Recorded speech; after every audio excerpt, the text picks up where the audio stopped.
First and foremost, I would like to thank you, Professor Manuel, for a great course. Especially, I have to commend you for the usage of Hard-Boiled Wonderland in The End of the World. That was a really awesome book with an even more interesting author, both of which I probably would have never picked up by myself. I guess that the most improved skill that I got this semester was expressing my rhetoric through speech and visual images. By this, I mean that I became acquainted with identifying and communicating my rhetoric through visuals and speech. I used to have a really hard time explaining myself in any other way other than pen and paper. However, by having to make a structured 3-minute video, I believe that my quote-unquote shyness has improved greatly. I also became really organized. Now, I don't know if I have to thank Professor necessarily for this one, however, I do know that it was obtained this semester. Another great skill that I obtained this semester was to observe.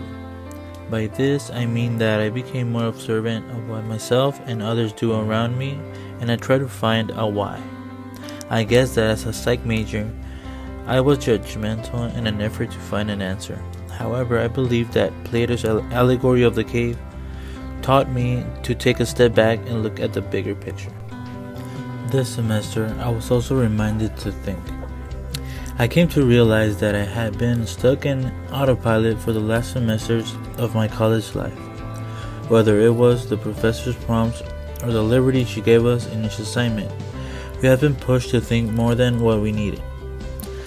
If others felt this way, I do not know. However, I do believe that at least a good 60% of my fellow classmates feel a similar way.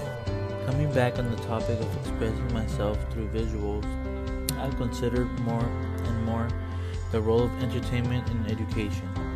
By this, I mean that just talking and listening is a bit too old school and not a lot of people enjoy this type of communication. However, by incorporating visuals to aid your presentations, even the most dull explanation of quantum physics can become an interesting one. Looking back on the assignments, I saw the question again. Why do we consider rhetoric the art and not the science of persuasion? I do believe that persuasion is an art because a science is straightforward and to the point. It has a formula or an explanation as to why, and you execute it. I've come to the conclusion that true persuasion is using every available tool in order to obtain your own goal. All in all, great semester, good luck in the future, and always remember, Jeffrey Epstein didn't kill himself.